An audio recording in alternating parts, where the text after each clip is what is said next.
lads, ladies and lovelies. So how is everyone doing today? I hope everyone is having a lovely day. Today it is going to be another book review. I'm sorry it has been a while, but in actuality I have been reading probably 3 books at once. If you guys have been following my Twitch channel, twitch.tv/Lily_Tiger, I did mention that I have been reading 3 books, one of them being Grandmaster of Demonic Cultivation, which I thought would be the next one to review, but I haven't finished that yet.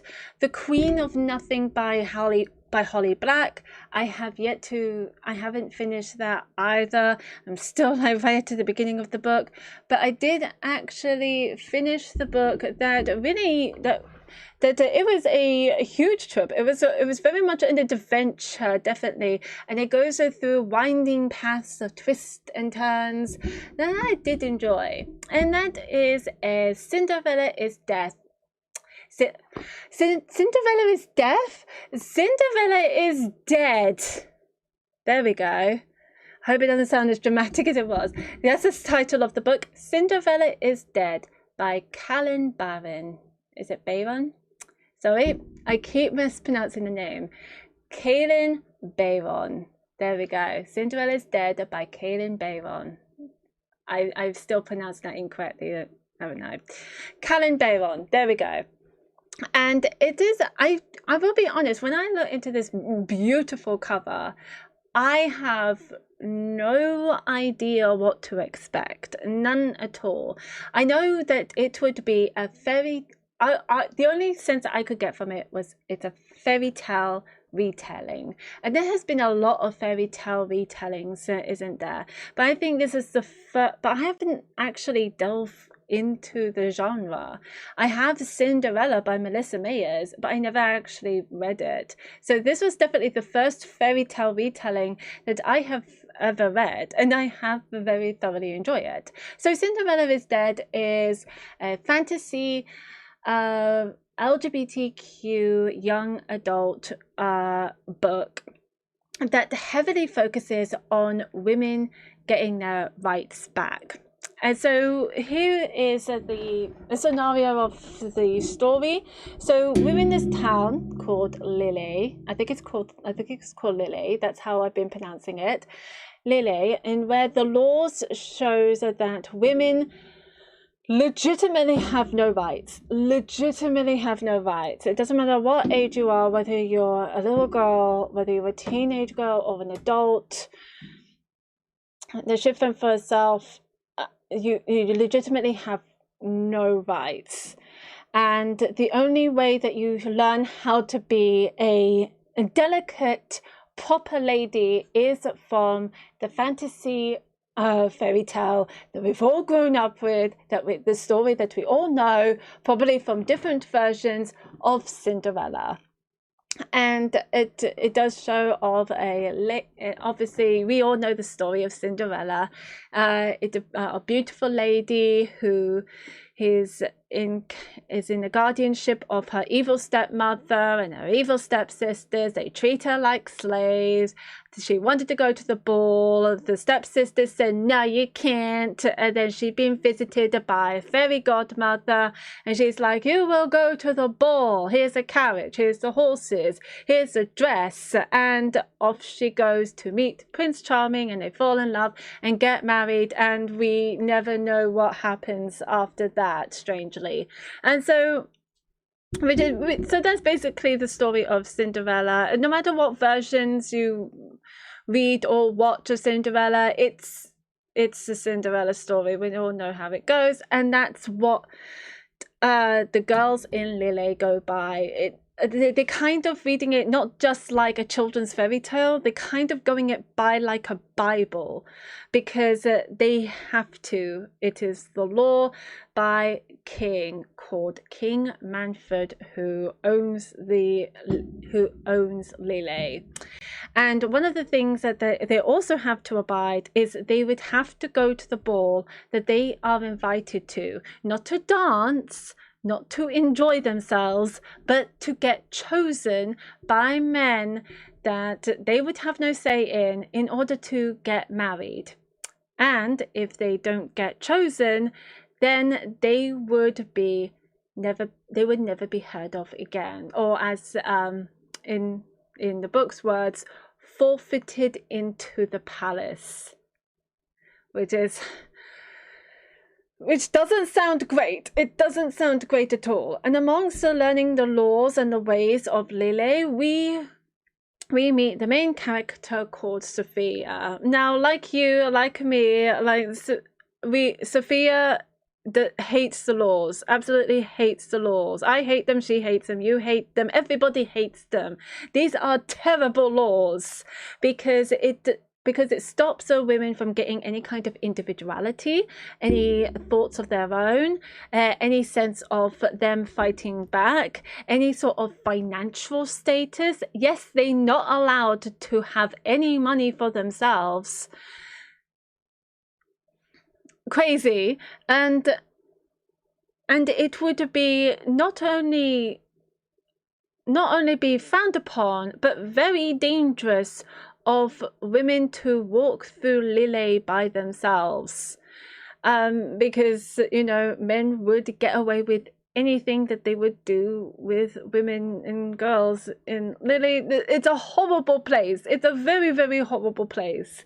Sophia hates this. She not only does she not want to get married, she definitely doesn't want to get married to a man. She wants to get married to her childhood best friend, her girlfriend, Erin, because what her dream is to get married to Erin, to run away from Lille, and to live happily ever after themselves.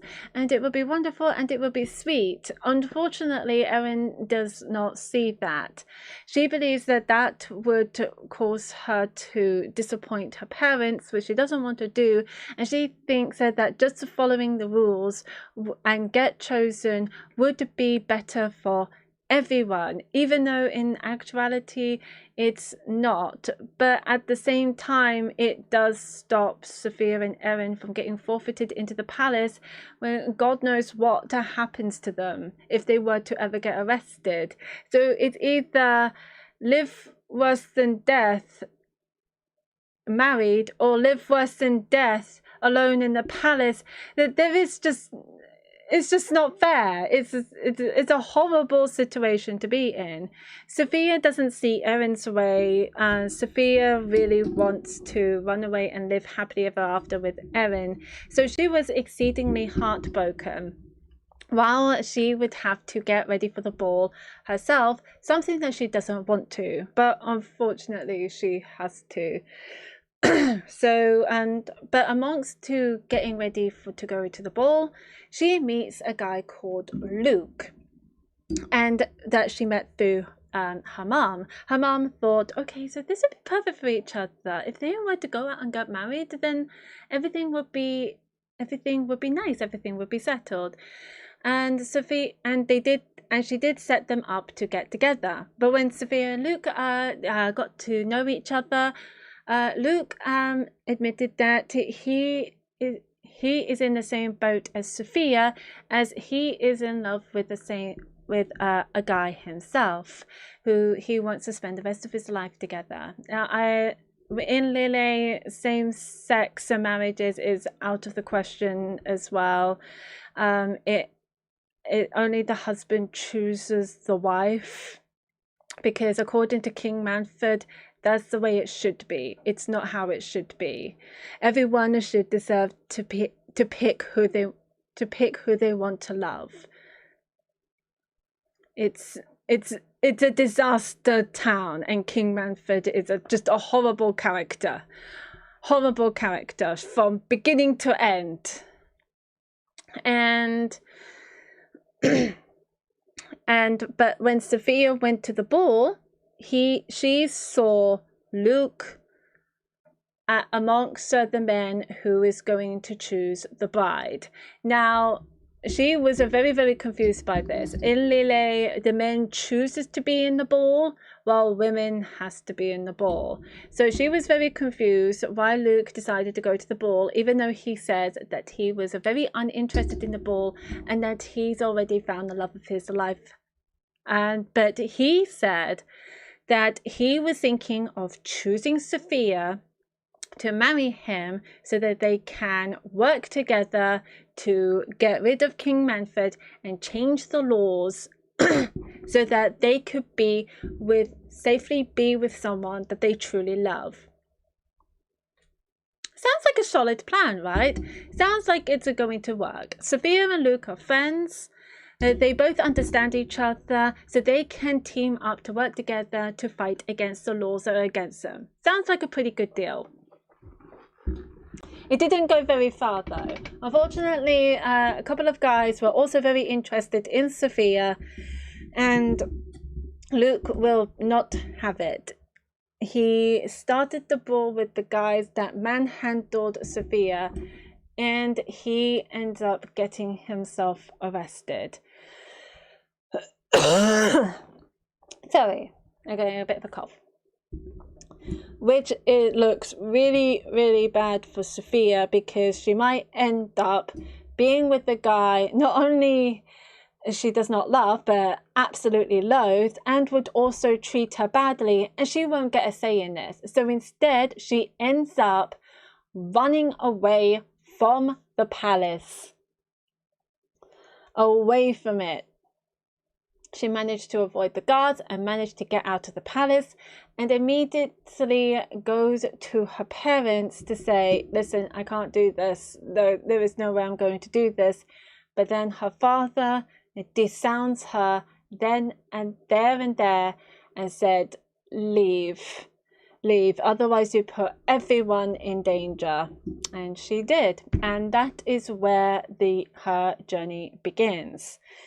She decided to go into Cinderella's tomb, which is a very magnificent tomb, where she meets a very beautiful, bright red-haired lady named Constance, who turns out to be a descendant of Cinderella, where she would, and with her, Sophia would end up uncover some hidden truths, some very dark secrets, and actually knows the true story of Cinderella. And that's where I'm going to leave it there, because I feel like that if I continue, I'm just going to end up spoiling it for you all. Because oh my god, there is so much to unpack in Cinderella is Dead. And it is and I would say though, it's very much a journey. It feels like that you're going in this journey with Sophia and Constance. Now, to start off with, I was a little bit confused about, as I said, there is Cinderella has different variations when it comes to stories, and as I said, the world is manipulated by Cinderella's story. In this book, this was set 200 years after Cinderella, and where the story was originated, and I was confused about which story it's trying to portray, which Cinderella's story is trying to portray. At first, I was imagining they were trying to portray a Disney version, because, you know, it's Cinderella getting getting visited by fairy godmother, giving her a beautiful dress, and they all fall in love. I believe that is the fantasy story that they will try to set for girls to believe in, because one of the minor characters says, oh, my parents don't have enough money to buy me a proper ball gown for the ball. I'm hoping I get visited by fairy godmother to make me a beautiful princess and things like that. But then later on, you will see the variations of the Cinderella story change, get the hint of the Grimm brothers, and then getting into like the original twist of Cinderella that intertwines with what's going on right now. So when it comes to figuring out Cinderella's story, as well as how it impacts on today's Lily, it's kind of like a jigsaw puzzle. There are so many pieces everywhere, but then later on you start to slowly see it all piecing together very, very nicely. So at some points you would be a little bit confused, but then it turns out to be a satisfactory ending, especially for Sophia and Constance. I do love the characters. I think my favorite would be Constance. Constance is the bright red-haired lady who Sophia meets at Cinderella's tomb I told you about, because she is out of the ordinary. In Lily's standards, she is out of the ordinary, which makes her even more amazing. She is strong, she knows how to fight, she knows how to stand up for herself, she doesn't mince her words. She herself, you can tell that not only is she strong, but she's also graceful, being an amazing woman as she is. So she is very all about empowerment. She is emotionally driven. She's very passionate. I love her to bits. I think she is my favorite character. And I think that we get to learn more about her than Sophia herself. Despite the fact Sophia is the main character, oh girl, I do find her a little bit dull in bits. Like sometimes she'd be all like, let's go, I'm ready to run away, let's go. But then she would sometimes step back, and then she would hesitate a little bit. She would make mistakes. She would sometimes fall back into wanting to see her parents and wanting to see Erin, and sometimes she would, I don't know, she can be a little bit,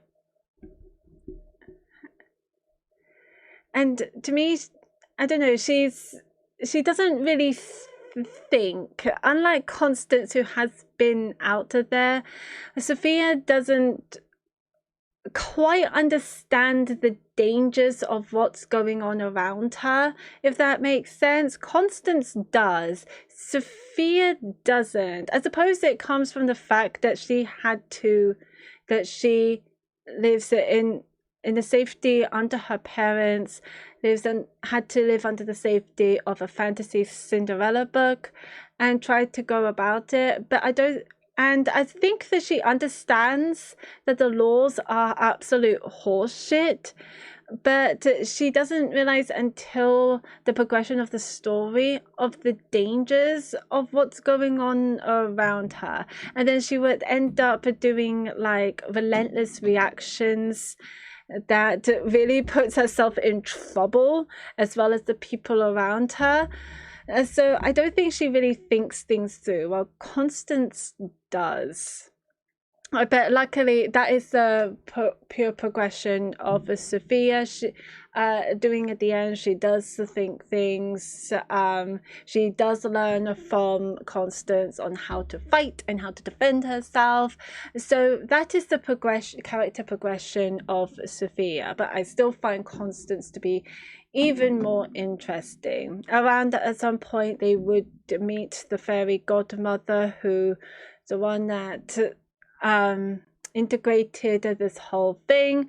You learn a little bit about the prince as well, and there is magic involved as well. I do, because there is some original twists with the Cinderella story in this book, I would love to have this Cinderella have her own story. I am actually intrigued about Cinderella. At the moment, she was a dead figure in this book, but I do genuinely interested of actually her life with a stepmother and her sisters, or what her thinking process was along the way. If you read the book, you will pretty much understand, but it does make me be interested in this kind of Cinderella character more, and hopefully we get a bit of sense of that. I don't know, but it would be a nice, interesting intake, because it would lead up to what Lily is like today, and I think that would be very interesting. And now the world is very close. It is quite it is very close, actually, because Lily is a very constrictive area. Okay, it believes in you can get a sense of like it's being walled in my personal opinion, like in Attack of Titans, like there is a big giant wall. That is the sense I get from Lily, except they're not protecting themselves from anything. I think they just want to close off from the outside world, and that it's because it's heavily guarded, so that people can't leave Lily. It's not to keep everything out, it's to keep people in. It's an imprisonment more than protection. And so you do get that sense of being, claustrophobic and being closed in, which is what Lily is, especially for someone like Sophia, who really wants to leave. Especially for lots of women and girls in there. I can imagine. You definitely get a sense that they are disgustingly treated badly. They feel like they have no identity. They believe that their destiny was to go to the ball and to get chosen. And if you don't get chosen, your life is ruined, and there is nothing for you to live on. It's a very dystopian area. Something which I'm sure that Cinderella definitely does not want. But yeah, that is Cinderella is Dead. I didn't give a rating because of the twists and turns. I do generally love the twists and turns. The character, I do find Sophia to be a bit lackluster and a bit reckless at the best of, and a bit reckless as well, which kind of annoys me a little bit. But Constance does make up for it. There were some other characters as well that you would heavily hate, and you would feel oh my god, that's just going to be spoilers. But obviously, but going through the same emotional patterns with Sophia and Constance with other character as well. So that is also a journey in itself. And and because of that, I am going to give it a 4-star. It was going to be 3.5 because there were little bits that put me off slightly, but the ending did make up for it. The ending was entwined together very, very nicely, and as for Sophia and Constance relationship that is happening between them, I do like how it's progressed. I just wish they can go a bit deeper with their connections and their relationship. There were some I feel like is a bit bland. I don't know. I do love their attraction with each other, but I wish it can go much deeper into the attraction than the attraction. I feel like that even though that they are learning from each other, there was just something a little bit stale. So I think that their relationship should be deeper. There should definitely be a way for them to be more emotionally connected. There we go. I feel like they can be a bit departed together, but and there was obviously some attraction, but I feel like that's what it mostly was. So it definitely needs to find a way to make their characters more deeper and more developed and integrated with each other. And I bet it can, because Sophia and Constance, I did love how it progressed, but it should go a lot deeper than it was. And hopefully, if Calin Bayron did decide to continue Cinderella is Dead, hopefully that would be the case, because I would love it to be progressed more. Yes, there was some intimacy with between them, but there's still like some emotional connections, and I would love to see more of that. So yeah, that is my intake on Cinderella is Dead. I do hope that you very much enjoyed this review. And I do highly recommend it. I feel like this is definitely the book that we need. It is a very pro LGBTQ, and it's definitely very pro women's rights. Because that's what its focal points are, and it's something that we definitely need right about now.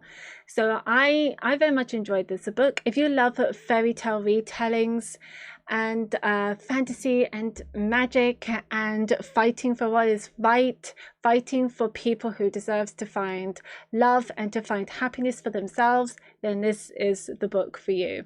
If you enjoyed this review, do give a like and leave a comment.